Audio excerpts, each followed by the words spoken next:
Salut tout le monde, Pasteur Lectune pour la Madame Denise Paul qui a présenté une série Dit la vérité. Sur channel ça, nous l'ouvrisons, nous de la vérité, le monde pas dire. Nous invitons à abonner, aimer, partager vidéo ça tout côté capable et cliquer cloche là pour qu'on connaisse l'un poster une nouvelle vidéo. Jeudi à n'a gardé troisième player qui c'est poussière tourner pour en Égypte. Hello everyone, I'm Pastor Lepton Paul and his wife Denise Paul presenting you the series Tell the Truth. On this channel, we are opening your eyes. We tell you the truth others will not tell you. We invite you to subscribe, like, share this video wherever you can, and click the bell to be notified when we post a new video.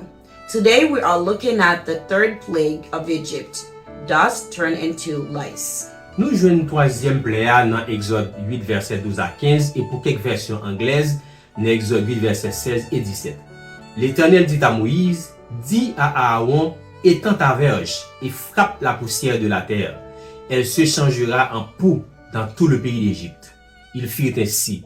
Aaron étendit sa main avec sa verge et il frappa la poussière de la terre.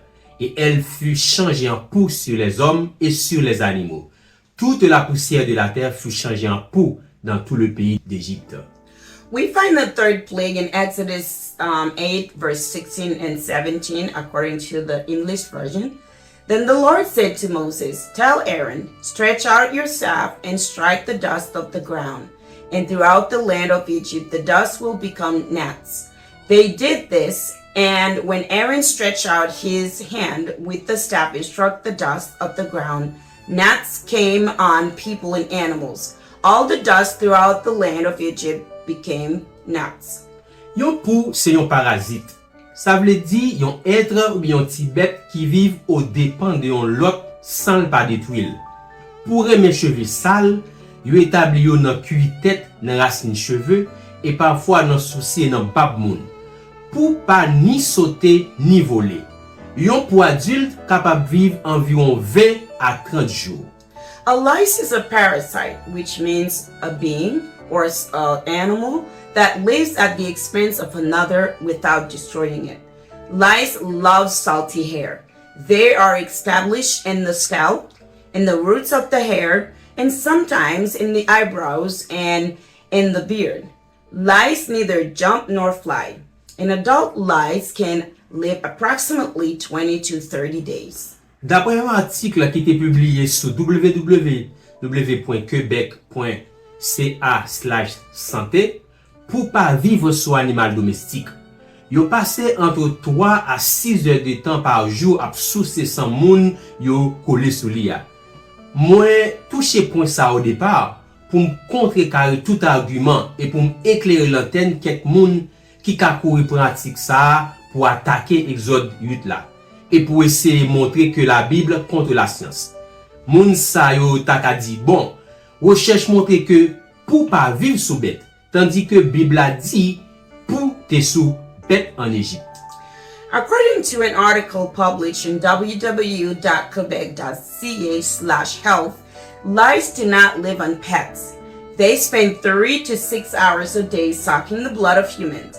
I touched on this point at the beginning to counter all the arguments and to enlighten some people who may rush to take this article to attack Exodus chapter 8 and try to show that the Bible is against science. These people could say, well, research shows that lice do not live on animals, while the Bible says lice were on animals in Egypt. Écoutez bien. Mot hébreu qui utilisé dans le contexte biblique ça pour traduire pour c'est ken, K-E-N, qui sorti dans le mot kanan, K-A-N-A-N, qui a sens accroché. Il y a quelques traductions qui décrivent le mot kenan comme vermine, comme puce, phlébotom, moucheron, tic ou bien moustique. Donc, identité exacte ti bête ça, ti créature ça pas trop clair. Ça nous certain mot hébreu ça désigne une créature, un petit bête qui collait sous moun et qui fouillait pour moun. En fait, quel que soit saleté, poussière qui sortit dans la terre égyptienne, était transformée littéralement en parasite, en vermine. Là encore, comme nous t'ai mentionné dans la vidéo sous deuxième pléa, il y a quelques phénomènes qui pas de explication rationnelle. Moun gen choix pour ou bien yo kwe ou bien yo pas kwe. Listen carefully. The Hebrew word used in this biblical context to translate lies is ken, K-E-N, which comes from the word Canaan, K-A-N-A-N, and has the meaning of clinging. There are some translations that describe the word ken as vermin, fleas, phlebotomists, flies, ticks, or mosquitoes. So the exact identity of this little beast or little creature is not too clear. What we are certain of it is that this Hebrew word refers to a creature or small animal that clings to people and digs their skin. In fact, whatever it was, the dust from the Egyptians' land was literally transformed into parasites, vermin. Again, as we mentioned in the video about the second plague, there are some phenomena that have no rational explanation. People have a choice to believe or not. Kounia, an gade qui est idole Sera te décidé humilier notre troisième blessa. Avec blessa, le roi des rois te décidé fourrer droit li dans yeux Geb, le principal dieu terrestre de l'Égypte, qui te représenté comme un homme qui gen col couvri avec verdure ou bien avec feuille qui couchait sous terre, ou bien un homme qui gen un zoie sous tête li. Égyptien te kon bay gros offrande et adorer Geb pour générosité envers la terre. Cependant, avec Plessa, bon Dieu te décidé au lieu pour la terre égyptienne bay manger, porter récolte tant pour fruits et légumes, eh bien, te produit ken. Li t'a produit pour parasite une série de vermines qui mordé et puis irrité population égyptienne. Évidemment, Geb, Dieu la terre, pas qu'à changer situation ça. Égyptiens te kon invoqué tout Hippocrate pour éloigner créatures dangereuses sur yo. Yo te kon adoré Imhotep, le dieu de la guérison médicale, avec plusieurs autres dieux guérison. Mais idole sa yo pas capoter aucun soulagement pour yo. Now let's see what idol the Lord decided to humiliate in the third plague. With this plague, the King of Kings decided to insert his finger into the eyes of Geb, the main earthly god of Egypt, who was represented as a man whose body was covered with greenery lying on the ground, or a man with a goose on his head. The Egyptians used to give great offerings and worship Geb for his generosity towards the earth. However, with this plague, God decided instead for the Egyptian soil to give food, brings crops, such as fruits and vegetables. It produces lice. Parasites of a series of vermin that bite and irritate the Egyptian population. Obviously, Geb, the god of the earth, could not change this situation. The Egyptians used to invoke Hippocrates to ward off dangerous creatures. They used to worship Imhotep, the god of medicinal healing, and several other healing gods, but these idols could not bring them any relief. En plus, troisième blessa te visé, il te ciblé spécifiquement les prêtres et les chefs religieux égyptiens, qui sont un pilier de la société égyptienne en tant que porte-parole de la divinité, sacrificateur et représentant de l'autre monde. D'après le célèbre historien grec du 5e siècle Hérodote, qui était voyagé dans l'Égypte ancienne, prêtres et chefs religieux égyptiens yo te doit accomplir un pile rituel sous propreté, yo te doit faire des efforts extrêmes pour yo rester propre et pur. Prêtre yo te raser corps yo chaque 2 jours pour protéger tête yo contre pou ou contre toute l'autre vermine désagréable qui t'a capable empêcher yo rempli devoir religieux avec service pour Dieu yo. Yo te kon habillé uniquement avec toile lait et mettez chaussures qui fabriquées avec papyrus. Yo te doit baigner dans l'eau 2 fois par jour et 2 fois par nuit.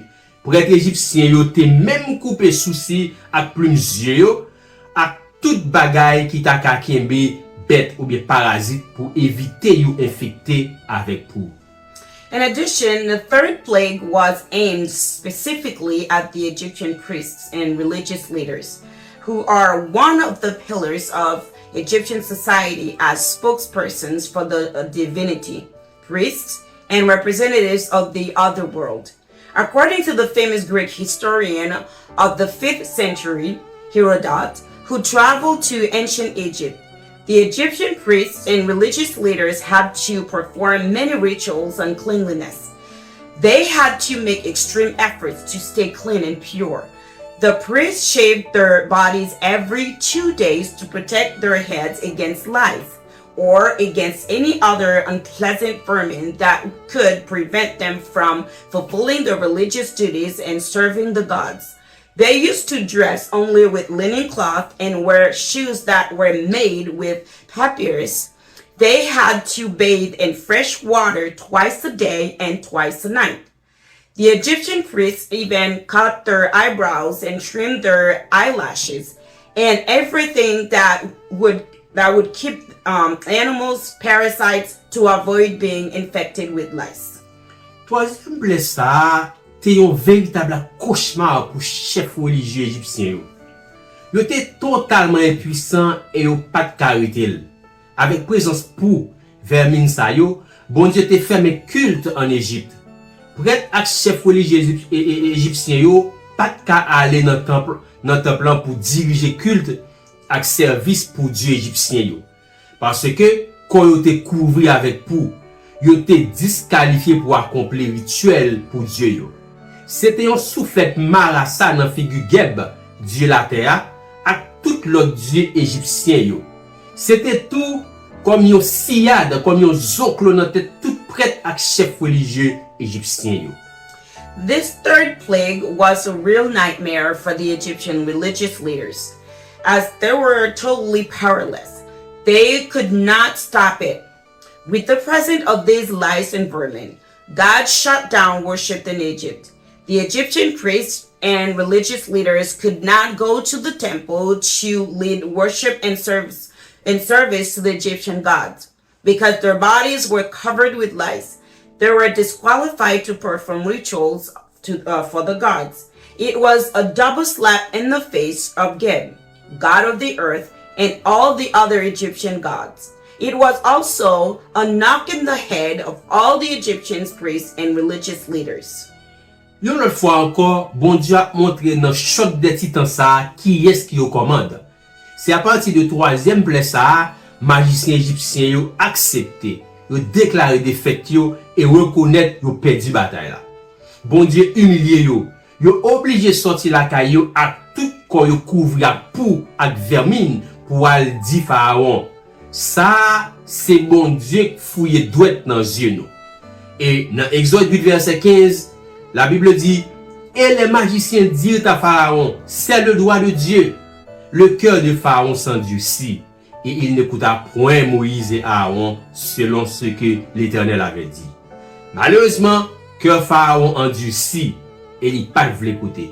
Qui donc, Pharaon à Égypte a obligé de prendre une quatrième frappe, une quatrième soufflette, une quatrième plaie, que nous avons retourné venir analyser dans l'autre vidéo très bientôt. One more time, God will show in this clash of titans who is in charge. It is from this third wound. The Egyptian magicians accept and declare that they are defeated and recognized they lost the fight. God humiliated them. They were forced to leave their homes with all their bodies covered with lice, vermin, to tell Pharaoh, "This is God who puts his finger in our eyes."